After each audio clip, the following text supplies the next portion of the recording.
Hey, it's Tim, Pickup Truck Plus SUV Talk, joined by my friend and colleague, the 5 foot wonder, Jill Simonello from Chicago. Is that my new nickname, the 5 foot wonder? Yeah, I think so. I just like it. It's not. It's close to being accurate, and that's nicknames are close. Well, So I am wonderful. And I do like to dress up as Wonder Woman. So, so you can edit my text. Come on, don't edit my speech. Let's go.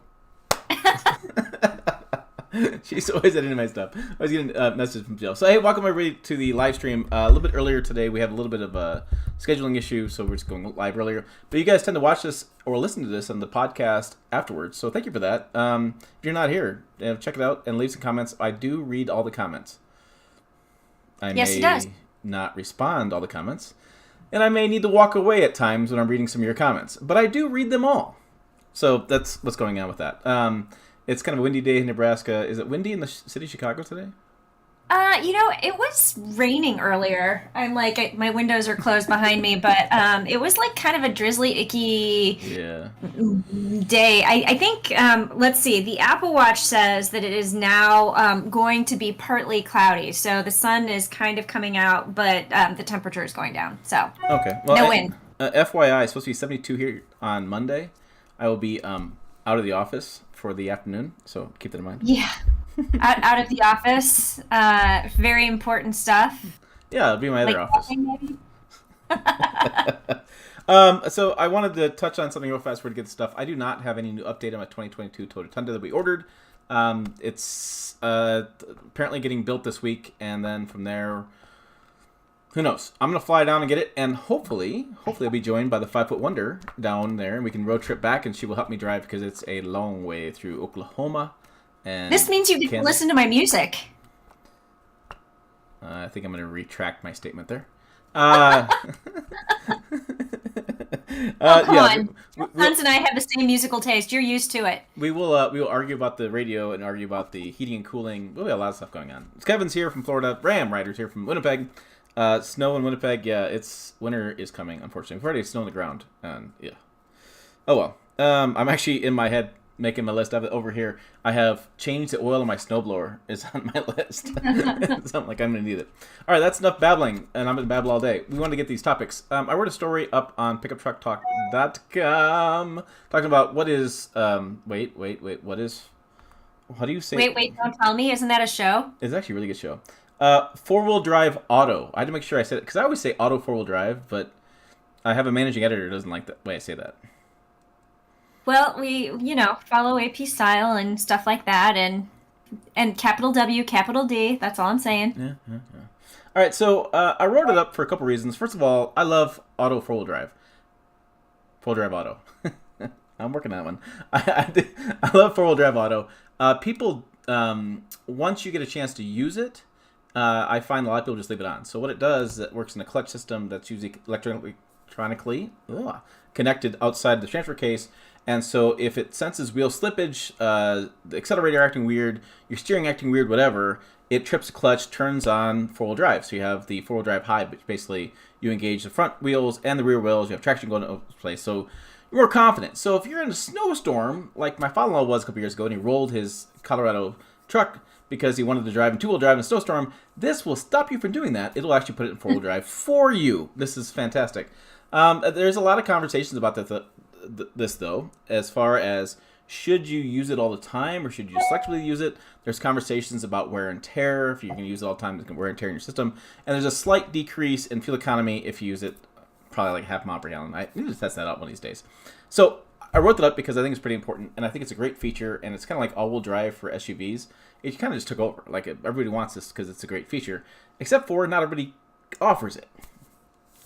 Toyota Tundra does not offer that feature at all, and gave them a bunch of crap about that. So I wrote that up because I think a lot of times you guys are searching for the information, because if you fall in love with a feature on somebody's buddy's truck or your friend's truck or your girlfriend's truck, whatever, you may want to find a new truck, and so it's on the website. And I like I said, there's a lot of conversation about how to use it and when you use it, a lot of personal viewpoint on that.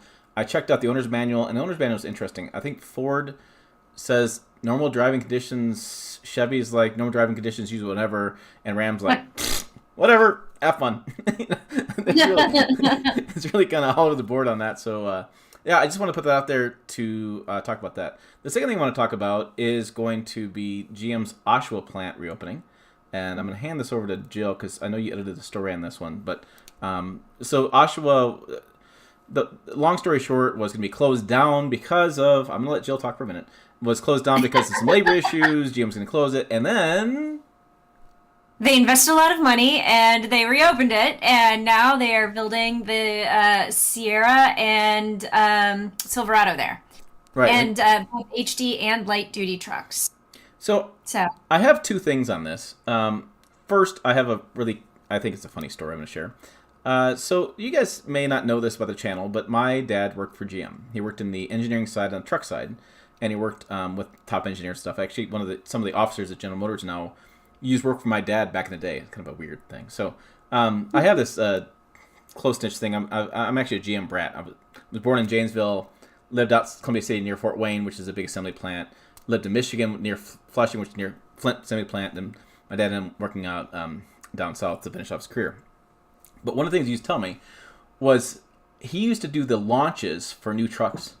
And so they would go to the plants, and what they do, so you have to understand how this works. So engineering develops new vehicle, right? And then they go to the plant, and the plant team goes in there and says, okay, how are we going to build this new thing, right? So engineers, designers do all this work to develop this new truck, and then they got to figure out how they can build it. In some cases, like in Toyota's case, Chief Engineer Mike Spears was going to San Antonio to work on that process. In other cases, the company gets really big, and they have a separate team that does that. My dad wasn't part of that team. So he would go to Janesville, he'd go to Fort Wayne, he'd go to Oshawa when a new truck would get launched, and they would talk about if they need to make a new tool. Like a lot of times they created tools, they created things to get these trucks built. And so he would drive down from Michigan through Windsor, then back up through Oshawa, if you know the geography. And he used to tell me, he told me once when I got a little bit older, he says, what we used to do though, is I used to tell all my guys to pack long black dress socks to go to the plant. Right. Jill's giving me this look like, what the heck? I know, I'm like, why? What? Yeah, so I'm like, why would you pack long? He told everybody coming with them, they load the truck like at 3 or 4 o'clock in the morning, and they just head through Windsor and head to Oshawa. They just to drive because flying is kind of there's not so many good airports, just pond hoppers.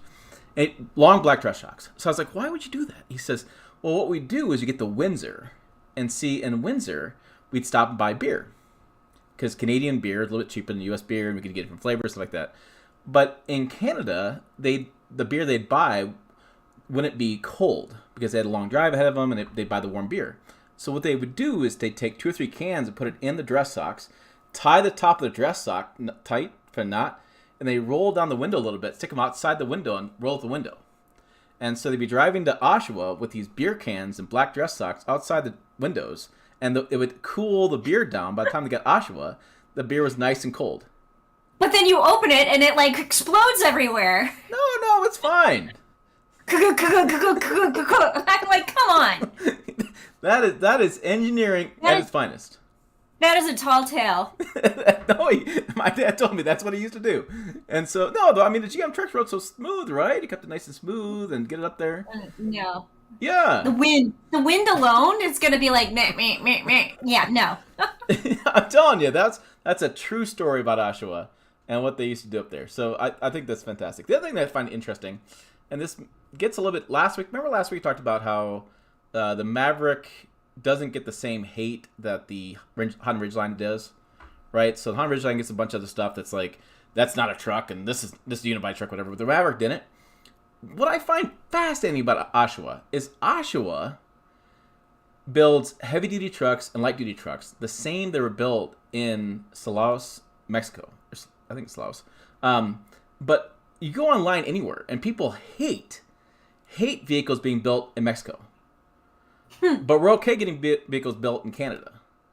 And I know there's some problems there with, Mexican workers don't make nearly as much as Canadian workers. There's some issues there, but I just find it interesting. It's just like, it's like crazy. It's just crazy to me that is such a big thing going on. And I've always been a fan of having our neighbors to the north because I grew up in the northern part there. So Canada, and always a hockey night in Canada, and we'd watch Don Cherry talk about hockey night. And yeah, so those are my 2 things on that.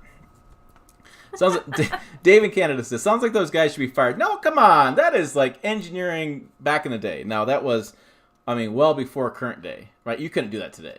No. That was, I mean, I'm talking 25, 30 years ago. I mean, the world was different back then. Things were a lot different. Guys used they used to open their sunroofs and toss their beer cans out the sunroof and have it land in the bed. I've never heard of that either. They weren't drunk when they got there. They drive all day, they have a drink, go to bed, next morning they get up and work. All right. Okay, so we have a random fun fact for you. What's it? Do you know that there is one state in the union that allows you to drink alcohol while you are driving? Really? There is, in fact. I'm going to go with a southern state. I'm going to go with... What would make you do that? Alabama. Close. Louisiana? Also close. Gosh darn it. So there's Georgia. Texas. Everything's legal in Texas. Arkansas? Missouri? You're skipping over an obvious answer. I had geography in my head. I don't know. Mississippi. Yep. And now, granted, it is not legal to be drunk while driving, but if you have an open container or you are drinking beer while you are driving but are not drunk, there is nothing against the law about that. At least that was the last time I checked. If anything has changed in the last 6 months or whatever. And not that I don't even think I've ever been to the state of Mississippi, but it was just one of those weird, fun factoid things that I learned, and I just can't unlearn. Yeah.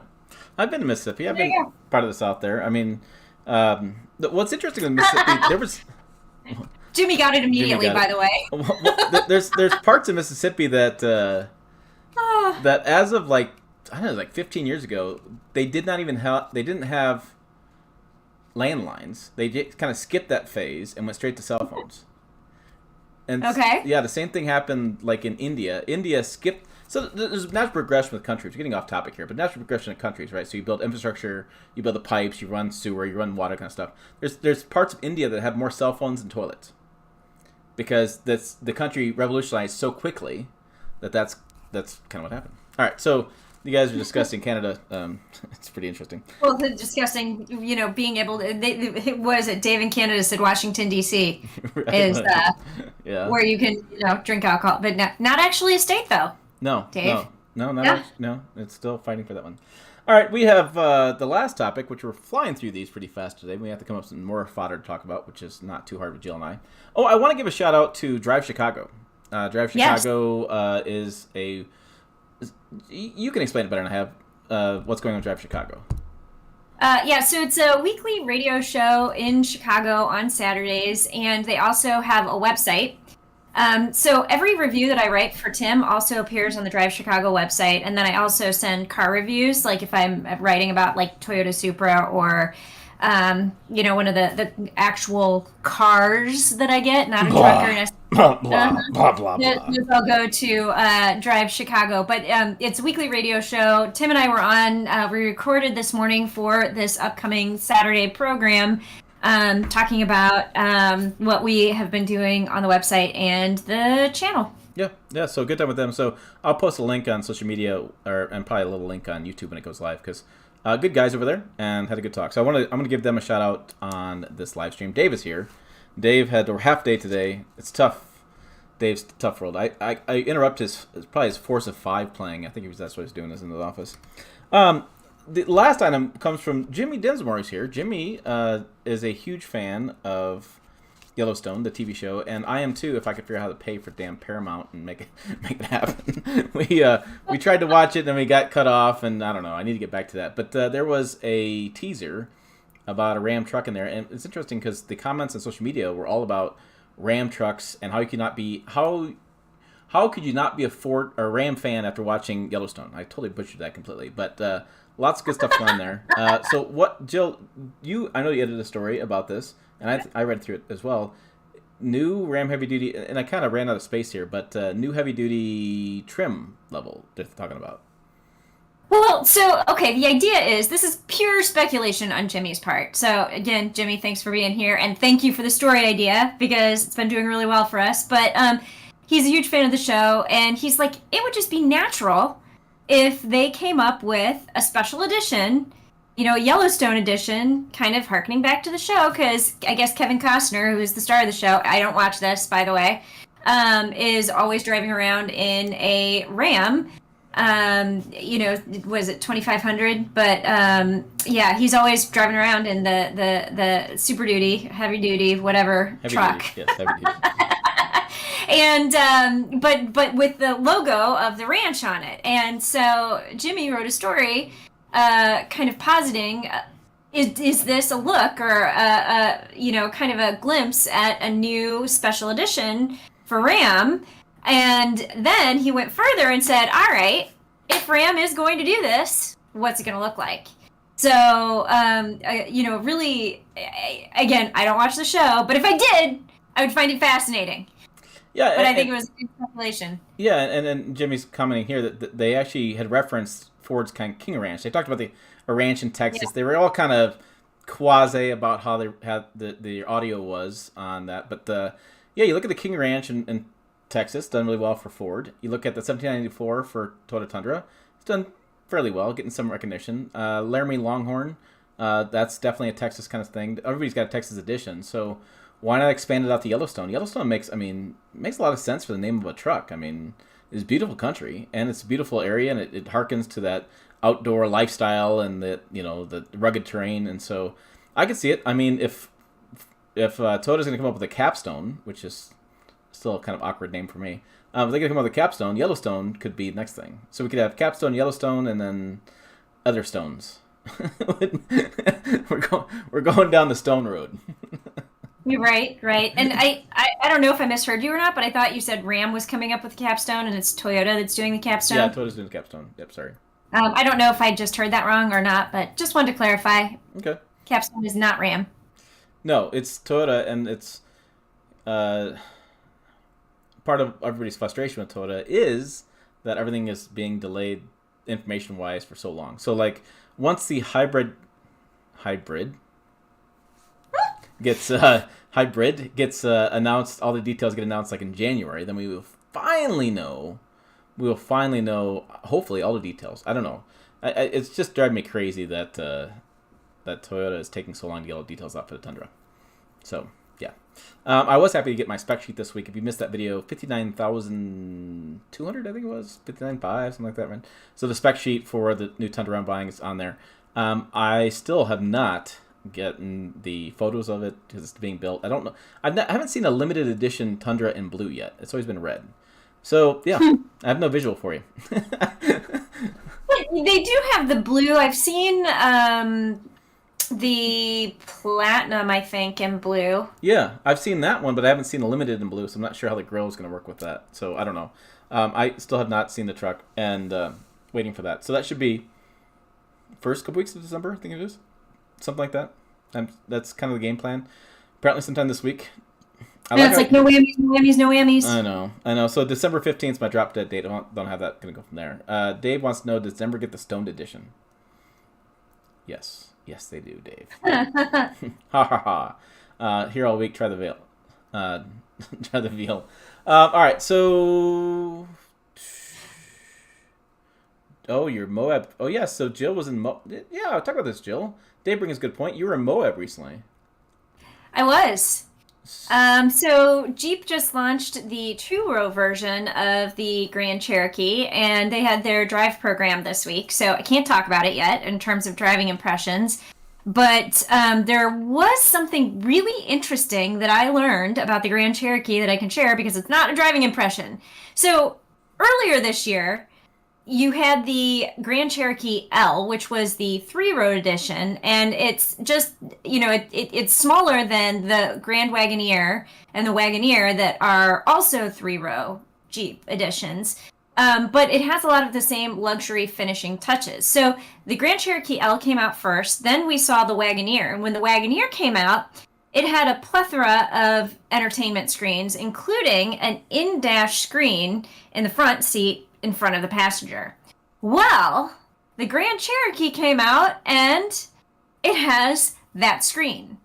So the Grand Cherokee L, the bigger three-row version, does not have that front passenger screen, but the smaller 5-passenger version of the Grand Cherokee has that screen. And, I took a question from TikTok, and so somebody actually asked on TikTok if the Grand Cherokee L was then going to get that screen. And I completely threw everybody at Jeep for a loop, and they looked at me like deer in the headlights, and they're like, and they looked at each other, and they're like, no comment. And I was just like, I didn't think that was that much of a loop thrower there, so I don't know if that means that it's coming, and they're just not announcing it yet. But yeah, and it was funny because I looked at them, I'm like, by the way, that comment was from TikTok, or that question was from TikTok, and they were just like, oh, people are TikTok are actually paying attention. They are.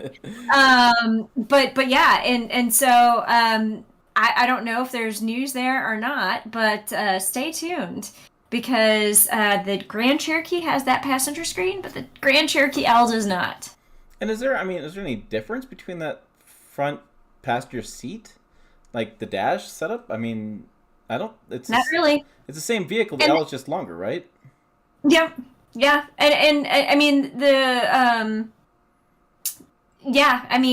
yes. And so the passenger screen is not available on all trims. I believe it's available as an option starting on the Overland trim, and and then on up. But I think it's optional all the way up.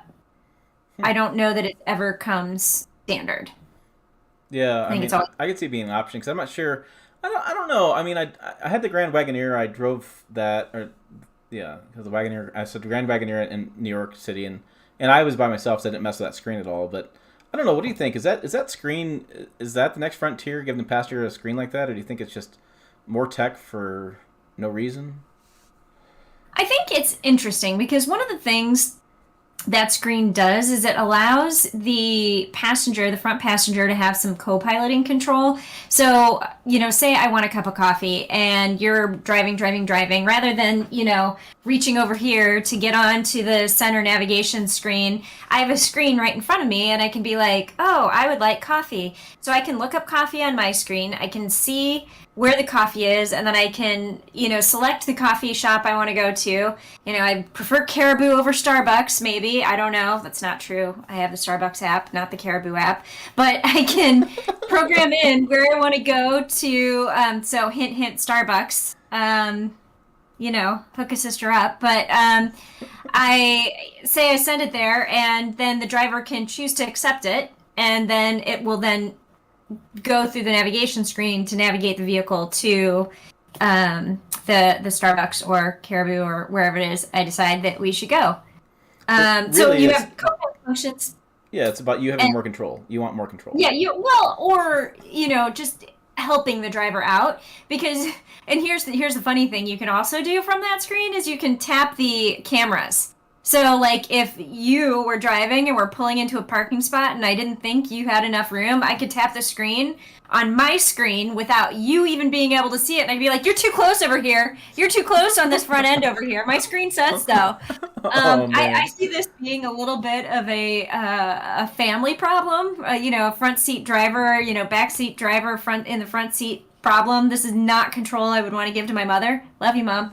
But would not want to give to my control to my mother. But yeah. So co-piloting functions, but then also, you can pair your phone.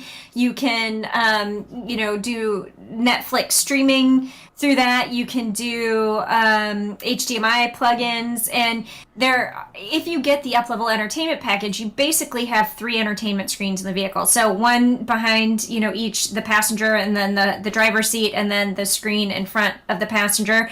And the really cool thing about that is you can be doing something different on every single screen. So somebody could be playing a video game, somebody could be streaming Netflix, and then somebody else could have their phone paired and be watching YouTube. So, I mean, there's just a lot of really interesting possibilities, making it incredibly customizable to whoever is sitting in the seat. Yeah, and the screens are where it's at. I mean, these days everybody's doing more and more screens. I don't get it. I mean, I have my phone, and my phone's playing in the vehicle. Or my iPad. I have my iPad. I just put in my lap. I don't know. My kids have their Kindles, so to each their own. Let's get some questions here. Dave in Canada wants to know any word on the SRT Grand Cherokee. Did you hear anything in Moab? No. Yeah, I don't know. I don't know if they're still going down the SRT and everything road because of the electrification push. So I wonder if that might be scrapped. Have you been to Moab before? By the way, I forgot. I have. Yep. So she's been okay. I have. My very first press trip was in Moab. I have not been. I've driven by it. I've driven through it. I just haven't stopped to play around with it. Yeah. I don't know. Kirk wants to know. I thought the Grand Cherokee L is a rebadged Dodge Durango, not the same dash. Nope. No, not even. Yeah. Completely different platform because the Grand Cherokee and Grand Cherokee L are built on a platform for electrification, whereas the Durango is muy old. It is very, very old.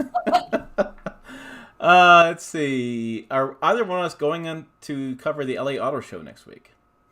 We have made a decision not to go, based on the press release, press conference schedule. Frankly, guys, there's nothing there. And we could go and spend a bunch of money and walk around and do videos that you'll see our competitors do, but there's nothing new. And I'd rather stay home and not travel for the sake of travel. Dave McKenna, he's got lots of questions today. He wants to know, what are the sales of midsize pickups like? Actually, that's one of the fastest growing segments in the automotive world. Midsize pickup sales are going bonkers because, like you said, he finds full-size trucks way too big, and if you do, then midsize where you want to be. And that segment keeps exploding, and now the new compact truck segment, the Santa Cruz and Maverick will be in that. I could see that expanding and adding more and more vehicles. I could see we had a story up of Dodge Dakota coming back. We talked about that last week. I could see that becoming something from Ram would be a smaller 700 in the United States because the Jeep Gladiator, while I like it and while Dave at Alternate Nation loves his, it's too big compared to the smaller Ford Maverick, and they're kind of missing something there. And frankly, Dodge doesn't really sell that many cars anymore. Crest 300 doesn't really sell that much. They don't have a small car. If they would come up with a small compact pickup, they'd have a real competitor there on their hands, I think. Yeah. So I have kind of a sidebar to that I find really interesting. When anybody ever brings up the Santa Cruz or the Ford Maverick, they also toss in the Honda Ridgeline to that. Whereas I would put the Honda Ridgeline, more with the Gladiator, the Ranger, I would put that in the midsize class. But invariably, when I bring up like the Santa Cruz and the Maverick, first thing that happens is, Maverick is a real truck, which, by the way, still unibody construction. But they're like, Maverick is a real truck, but, the Honda Ridgeline and the Santa Cruz are more similar. And I'm like, really? Because the Ridgeline's much bigger than the Santa Cruz. Yeah. Yeah, but I've seen that comment more than once now. I've seen it on TikTok. I feel like I saw it in on our YouTube channel, in the video we just posted of the Maverick versus Santa Cruz. But I've come across that a couple of times. I'm like, I don't think that you can put Ridgeline in the same breath as Santa Cruz. They're not the same. I mean, granted, Maverick and Santa Cruz also aren't the same, but they are more similar than the Ridgeline. Do you think that's because how, in your word, utilitarian, the Maverick looks inside, that people think that's more of a truck?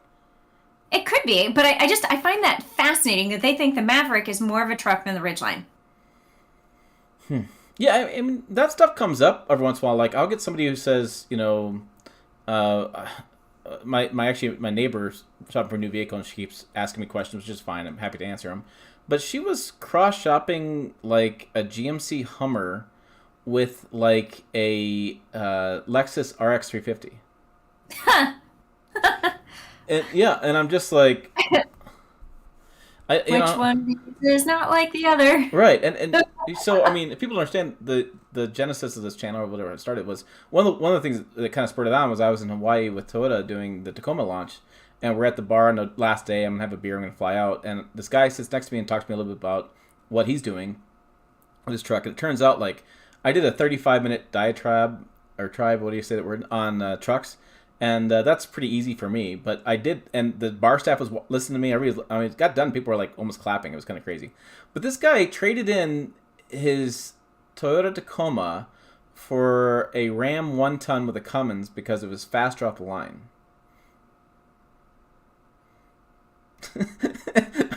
I know it took me a little bit to figure that one out. I was a little mystified by that because, it just was weird. But that's what I'm saying. People cross shop things that we just may not think of, and that's okay. I mean, if you remember back, one of the best videos in this channel has been when I did the Honda Ridgeline versus, I think it was a Ram 1500 I did comparison.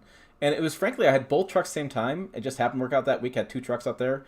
And I said something in a live stream. People were like, we'll do a comparison. And I did a comparison. Or was it Chevy? I think maybe it was Chevy. Whatever it was. But it was like a massive video for this channel. And people were asking themselves the same question. But because they're like, well, would I compare, when you're out shopping for a new truck, are you going to go midsize or full size? It's a very common question.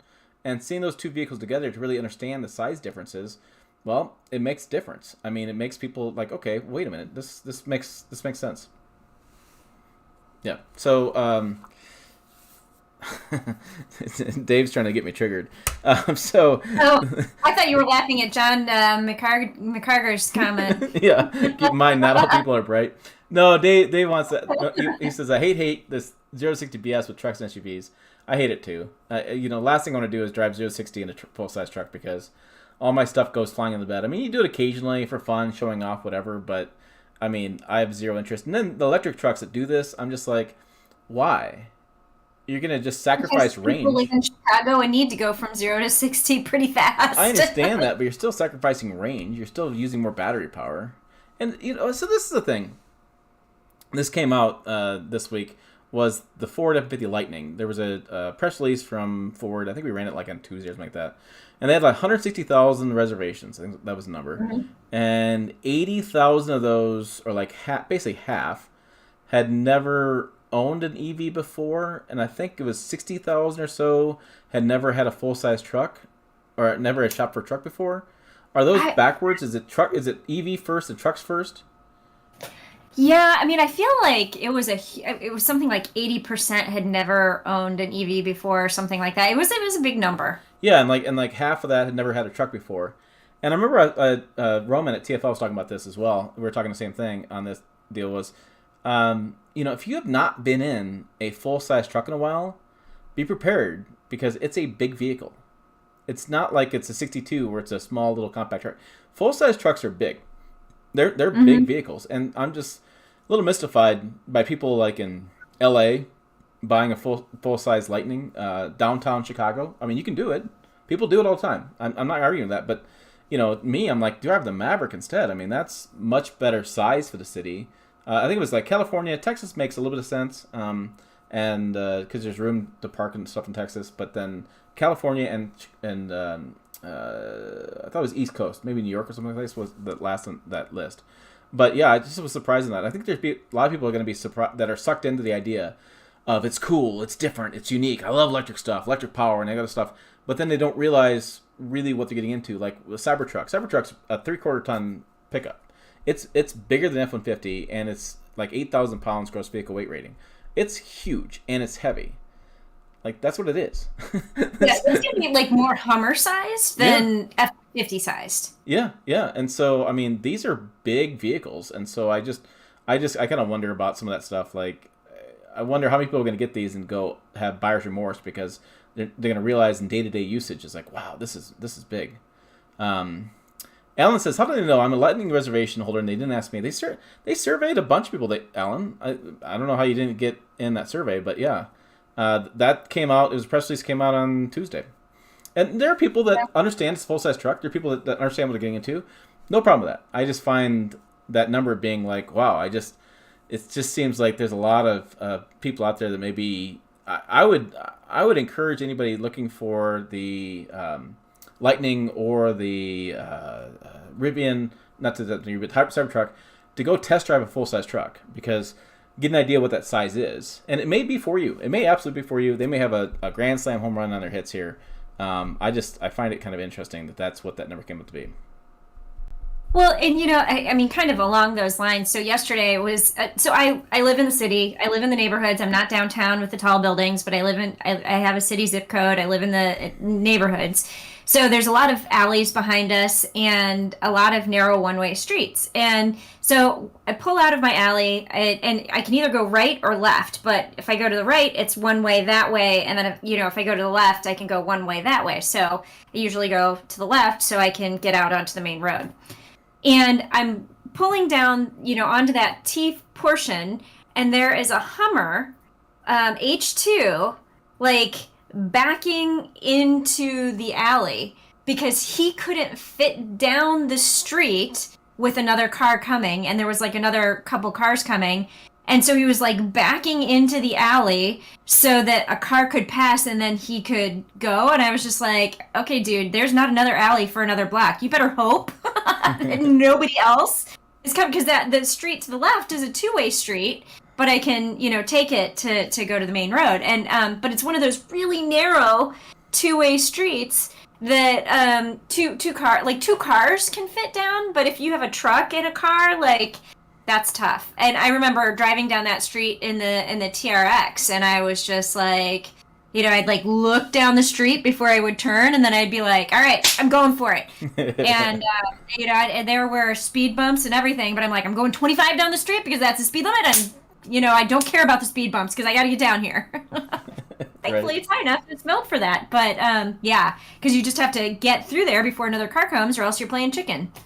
Yeah, I mean, in the country, I did a video, and I guess in part of the video I did, I guess I looked around a little bit, and I shared some video of my neighborhood. And people commented, like, look at all those neighbors with full-size trucks who don't need them. And quite literally, when you go out to my sidewalk, look down the street, and see that there's houses. Because I live in a suburban area. Live in the country's right there. But I live in a suburban area, like, within, eye distance. But everybody had a full-size truck in their driveway. I would say... I don't want to make everybody. I'm going to say 85% of people have a full-size truck in their driveway. And the reason for that is because we have room to park them. The price point is pretty similar to SUVs. And why not get a utility of a full-size truck? Because you don't know what your life's going to turn into, right? So you may buy a full-size truck and then you get into fishing, or you get into camping, or you need to do work around the house. You're going to haul some stuff home. And the Home Depot area does not rent trucks. And you can't rent a truck. And you can't borrow somebody else's truck. That's no-go. That's not going to happen. So... I have a lot of these trucks in the drive, and some have empty beds sometimes, some don't. My trucks have an empty bed, unless I'm doing something with them. It's just what nature of owning a truck. But I thought it was interesting because I've been in the city, and if I had a contractor job in the city, I would drive a truck. I'd actually probably drive a van. Vans are phenomenal. Vans are really cool. But I appreciate the guys that drive big vehicles in cities. I don't know if I could do it. That's impressive. And I remember being in downtown... Stressful is what it is. Yeah, well, in my downtown Manhattan, they use the livery service. So they use Escalades and they use Navigators and stuff for these livery service, limos. And I'm just impressed by that, getting through major cities with these big trucks. It's crazy how big vehicles have gotten because of CAFE and different unintended consequences of that. But yeah, trying to get a full-size truck in a city... And that's where I just think to myself, like, a Maverick EV, I could see that all day long. Maverick EV in a city, all day long. I don't know about, Jill and I disagree on plug-in, but hybrid, but yeah, maybe a plug-in hybrid in the city. She's maybe twisting my thought on that. But, I could see it. I could see that versus, full-size truck, which to me, it's like the Lightning reservation, I think, for a lot of people is just them giving Ford a thumbs up. Saying, we want to support this technology. We want to make sure you guys know that's the future. Here you go. So, I don't know. I found that news fairly fascinating this week and look into the details on that. So, I think that is... Doug says, I've had 3 full-size trucks, a boat, and a car in my driveway. That person would not like me very much. All homeowners could use a truck once in a while. Kirk says, yeah. The problem is, I don't know... So, like, from my viewpoint, right? So, I don't have access to renting a truck. I can't borrow a truck. That's a no-go for a lot of people around the area. So, I don't have a way to to not have a truck. I have to have something around because there's always something I need to use the truck for. Like right now, my 62's outside full of weeds and some trash I need to get rid of. But there's always some need for it, and I just prefer a full-size truck versus SUVs and such. I mean, the fuel economy there is not that bad anymore. Emissions, they're not emitting that much stuff. The idea that this gas guzzler emits a bunch of pollution is gone. The full-size trucks don't do that, but they used to. That's the thinking from the 80s. I mean, that was that crowd. And for the price point, I mean, it's easy. U-Haul doesn't have trucks. So, or I'd have to rent a U-Haul van every time I need to do something. Like, if I want to, and this thing that happens a lot is I'll be at the store, like Menards, buying something else. And let's get some pavers. Let's get this or the other. And I'm like, I have a truck outside. It doesn't matter. I can just get what I want. I don't have to come back with a truck, plan it all out, do all this kind of stuff. I can't do that. That's not going to happen. It's a convenience factor. It's the ability to do what I want to do, and having one vehicle versus two vehicles, right? So a lot of people do keep an old truck, like an old farm truck around their house, or something that's paid off, just so they can use the occasional use stuff. That does happen.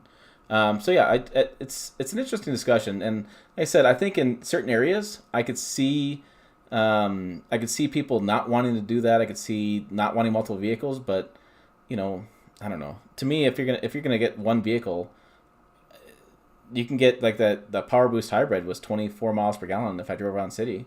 I mean, that to me is pretty good for a full size truck. I don't keep up on the sedan market very much, but I don't know what you do that more than I do, Jill. What would your viewpoint be on the typical mile per gallon of, say, what would be a full size truck competitor, like you could say Charger or Challenger, but those don't get good fuel economy. Would you? No, they have Hellcat engines, but you're right, right. So I mean, doesn't like, I don't know. The more fuel efficient sedans and even like SUVs these days get at least 30 miles per gallon on the highway. Yeah, so if you're 24 with the Power Boost, you're not that far behind. Yeah. Okay. Yeah. I don't know. I mean, granted, I mean, my driving style. So I was just driving the Lexus RX 450h this past week. Yep. And a lot of city driving because, Chicago. And I think EPA estimate for that SUV is 30 miles per gallon in combined driving. What do you think I got? I'm going to say you probably got 35. Excuse me. You were driving. Yes. So that means you were doing the Mario Andretti from the stop signs. I'm going to go with 25. I mean, who doesn't do the Mario Andretti from the stop signs? Come on. 25. 24.2. So, I mean, and that's an SUV versus yeah, But what I'm saying is, if I were driving the Ford F-150, I would probably have gotten like around 14. I'm just saying. If they say you're supposed to get X, I usually get about 10 miles per gallon less. Yeah, I don't know. It'll be interesting. So, like, there's a video that, well, nobody's going to watch, but it's a good video to see. I published yesterday Nissan Armada, and nothing against Nissan Armada, just it's not a big driver. People aren't really searching for it. But this is something I learned. I got 20.5 mile per gallon driving that big SUV on premium fuel. And the highway number is 18, combines 15. And I got 20.5. So I was pretty happy with that. Yeah, you would not. No, I feel like we have didn't I do a review of the Armada we posted as well a few months ago, and I feel like I did not get that. Yeah, no, I went out for lunch and it was like a 2-hour drive, so it worked out pretty well to do that mile per gallon. I know it's a long way out there in Wyoming. Yeah, Jill does have a heavy foot. So that's my only concern, guys. I want you to take a good look at my beard right now. This is the grayish hair I have right now. So if she comes down to Houston with me and drives the truck back with me, this could all be gray. Mustache, everything's gray. I'm saying whatever to that. That's what this means. Whatever. Or I could do the old whatever. Oh, the 3-finger thing. Yes. All right, I think that's... I'm going to say my dad taught me how to drive, and he was a really good driver, ergo I'm a very good driver as well. Don't insult my dad. Fair enough. I can see where that's heading. All right, guys, I think that's all we got for today. Sorry I didn't have a whole lot more news. There's not much going on this week. There's not much going on right now. Automotive market is pretty slow. And we'll have more for you as things heat up and by the end of the year. And once we get to Tundra, there'll see a lot of stuff coming from that. A lot. like a ton because I'm on vacation the 22nd of December, so I've got to get everything done. So that's what we got. Make sure you check us out on the website where Jill writes and I occasionally throw up some fodder words for her to edit and work her way through. PickupTruckTalk.com. Also, check out the videos on the channel as well. Lots of good stuff, lots of live streams. Hit us up on questions down below. Answer as many as we can. As always, thanks for watching. We will see you down the road.